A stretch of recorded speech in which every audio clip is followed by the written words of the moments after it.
New York Giants fans, I am your host, Marshall Green, and you are watching New York Giants Now following a victory Sunday.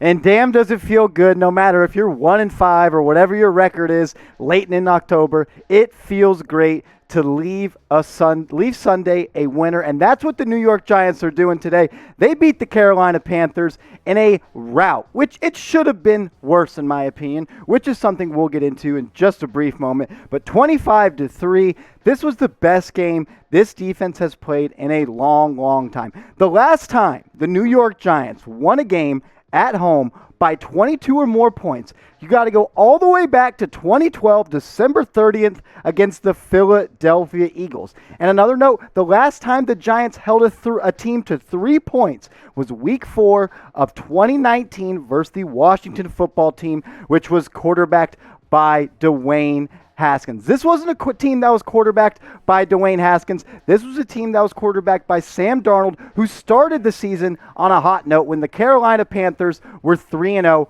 But since then, they have lost 4 in a row. The New York Giants, they won today, and it feels good. I'm hyped. I know you guys are hyped, but I want to talk about Daniel Jones real quick. This was probably my favorite game that Daniel Jones has played so far this season. You see the stats, just 203 yards, 1 TD, but it wasn't because of that. It was because the people around him weren't the people he's usually around. There was a lot of starters out. We'll get into that, but there was plays he made today that I haven't seen him make in his career. I love what Jason Garrett did by moving him out of the pocket and moving the pocket and attacking on those comeback throws on the sideline. I really like what Daniel Jones did. Even though he was under pressure, he held on to the ball and he did not turn over the pill. Extremely happy with Daniel Jones. But get in the comments for me. Let me know, what is it? What was your one-word reaction to the 25-3 win for the New York Football Giants over the Carolina Panthers? For me, it is fun because it doesn't matter how late it is into the season, no matter what your record is, when you can leave work on a Sunday or come into work on a Monday, it is fun no matter what. So let me know what you guys are feeling. Let me know what you're talking about. What is your one-word reaction to the win of today's game? Some more stats from today's game. The Giants, they really dominated in every area on the football field. Total yards, they were just a much better team than the Carolina Panthers today. 302 total yards for the New York Giants, whereas the Panthers, they only accumulated 173 yards. The Giants pass rush, 6 sacks. Hats off to those guys, Leonard Williams, Azeez Ojulari. They played great. And this offensive line that you now see on screen, they were under fire in the first half and most of the second half. But this is a makeshift offensive line. Matt Peart, Matt Skura, Billy Price, Will Hernandez, Nate Solder. They gave up 2 sacks, but there was a lot of plays where there was just bad penalties. It seemed like they were out of sync, but at the end of the day, they found a way to win. And when the Giants, they entered that 4-minute offense, they killed the clock by handing the ball off to Devontae Booker. I'm proud of this offensive line, but it is a unit that is very, very bad. My hot take on this offensive line, none of these 5 guys on screens will be starters in the 2022 NFL season. That is what is so awesome and so happy I am about Daniel Jones' performance. When you have Billy Price and you have Nate Solder constantly missing a block and then they're looking back at you in the backfield, that's never good. You don't want your offensive lineman making eye contact with the quarterback, and Billy Price and Nate Solder, they did that way too many times today. But Daniel Jones, he was Daniel Jones today. That's what I call him when he plays good, and he's Dan Jones when he plays bad. But today, he was Daniel Jones. He was great. He used his legs. Jason Garrett opened the playbook a little bit, got him out on the perimeter, got a little zone read RPO action. I really liked what I saw from this Giants offense, and I really liked what I saw from number 8. He is clearly the captain of this team, and this team goes as he goes, and today they got a win, which is always fun. Guys, I want to win, and I want this channel to be a winner. So help me out. We are trying to reach 2.5 thousand subscribers, and we are almost there. Less than 50 subscribers away. And once we get to 2.5K subscribers, I will do a shout out, and I will give shout outs to the most recent 10 subscribers. I'll get your username up on screen, get your picture up on screen, and I will shout you out and thank you for subscribing to New York Giants Now, because we are a one-stop shop for all New York Giants news and rumors. If you want free daily videos on the latest Giants news, rumors, the trade deadline's just around the corner, and we will have the most draft coverage of any Giants YouTube channel in the offseason. So if you want more New York Giants free videos while you're scrolling on YouTube, go down and hit that big red button.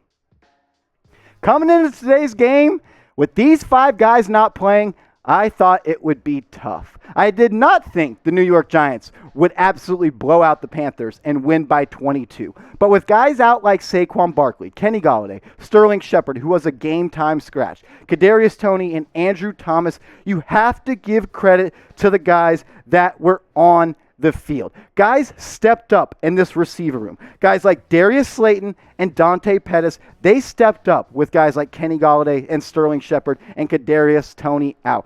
Dante Pettis, 5 grabs for 39 yards, had that touchdown reception in the red zone on the rollout play where he rolled over on the defender and found his way into the end zone. Evan Ingram, he made some big-time plays. He had a long catch of 18 yards, picked up a couple crucial first downs, and today he was a reliable pass catcher for Daniel Jones over the middle. Darius Slayton, he also played really good. He caught a couple slant passes where he almost got loose. 5 catches for 63 yards. These 3 guys stepped up with those guys out. Big game for these guys. But the unit that won this game for the New York Giants is the pass rush. The New York Giants pass rush showed up today, and honestly, they showed up for the first time all season. Azeez Ojulari, Leonard Williams, and Jabrill Peppers, they all got after the quarterback today. Jabrill Peppers had that great rush where he was met stone cold in the middle of the pocket by the running back, shucked him off, tracked down Sam Darnold and sacked him. It was an absolutely great play by Pep. He's the heartbeat of this defense. I like to see that.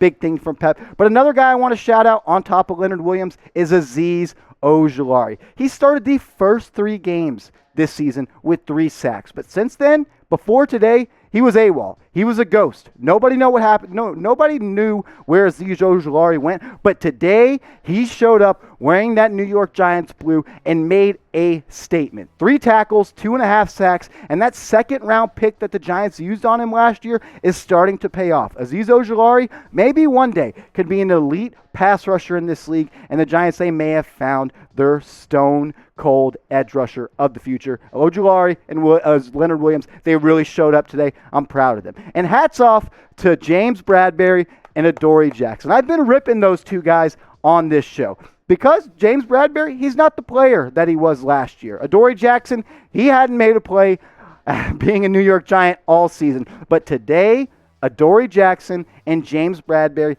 they showed up. They held guys like DJ Moore and Robbie Anderson under wraps. They had no game-breaking plays. There was no doubt about it they weren't going to be a factor, and that's because James Bradberry and Adoree Jackson. It does make it a lot easier to stop opposing receivers when your defensive line and your pass rush is getting after the quarterback, and that's what this Giants defense did. They got after the quarterback, and they played really good on the back end. The best game the New York Giants have played on defense all season long. I was absolutely pumped to see that. With all that going into account, with how the defense played, the James Bradberry interception, the Dante Pettis touchdown reception, and the pass to Daniel Jones where he caught it like OBJ, Kadarius Toney, he already tweeted something like, it's Daniel Beckham Jr., so it's all fun. All New York Giants are having fun, but I want to know what you have to say. Get your votes in. Who was the MVP for the Giants today following the win? For me, it's Daniel Jones, because you're only going to go as far as your quarterback, and he showed up today when the Giants had their backs up against the wall and they didn't have their playmakers surrounding him.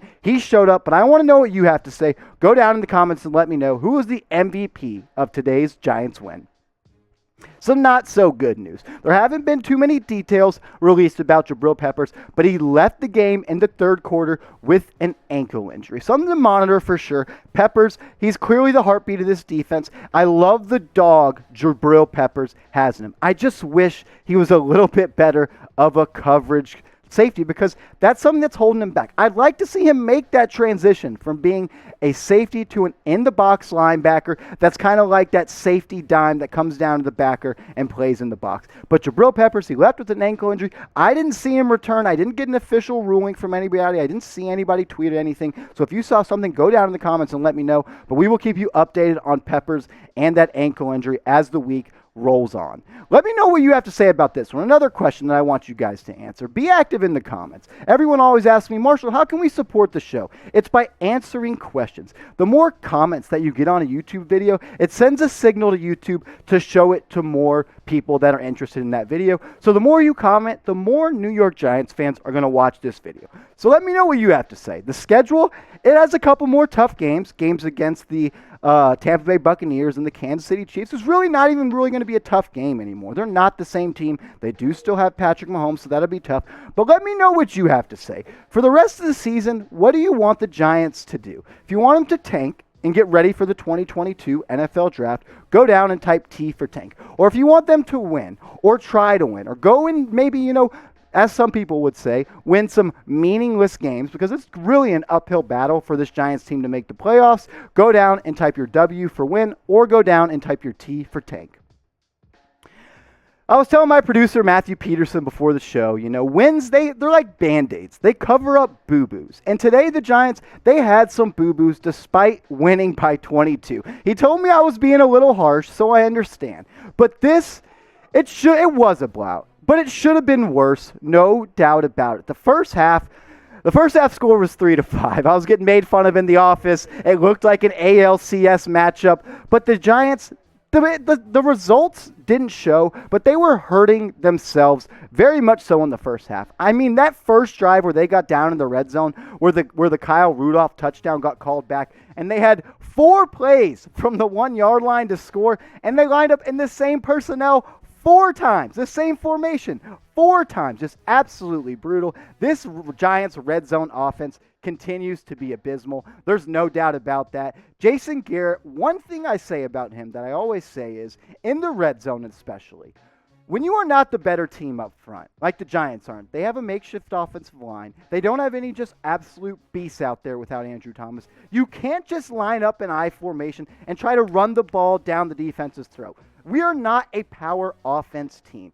You can't just do that. You need to put your players, as a coach, in position to win. And I feel like in the red zone, Jason Garrett does not do that with this Giants team. The Giants, they need Jason Garrett to be more creative in the end zone. Sometimes you have to scheme up touchdowns in the red zone, and that's what the Giants need Jason Garrett to do, because they aren't this team that can line up in just the I formation and run it down your throat with Devontae Booker. But at the end of the day, you can't complain too much when you beat a team 25-3, and that's what the New York Giants did today. I'm extremely pumped about it. The Giants win. It's going to be an overreaction Monday following a victory Sunday. I'll be on Twitter checking out what you guys have to say. And if you want to follow me on Twitter, it's right underneath the screen, @MarshallGreen_. I want to give some shout outs to some recent followers that I got on Twitter. My guy Rich, Neymar, Roland, Royal Money Entertainment, Christopher Muse, Doug, Jamie, Bulldog, DJ Crunch. Guys, thank you all for following me on Twitter. I always want more Giants Twitter followers on my Twitter. So go and follow me and send me a DM so I know you came from this video so I can give you a shout out on the next New York Giants Now.